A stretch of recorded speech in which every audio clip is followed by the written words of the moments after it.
అందరికీ నమస్కారము. ఇలా చికెన్ పకోడీ చేసుకుందాం. చికెన్ శుభ్రంగా కడుక్కోవాలి.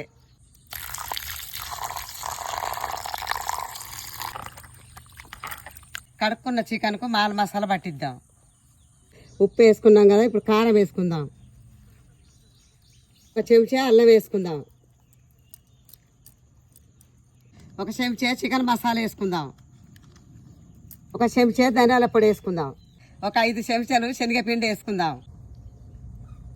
కొంచెం కొత్తిమీర వేసుకుందాం. మంచిగా కలుపుకోవాలి.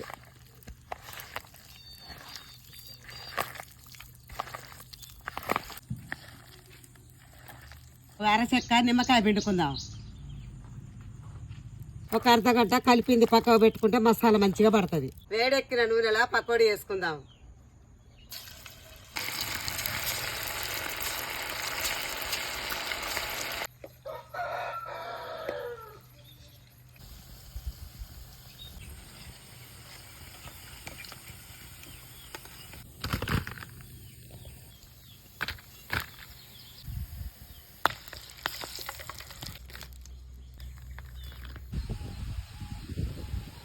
చికెన్ పకోడీ తిని ఎట్టుందో చెప్తాను.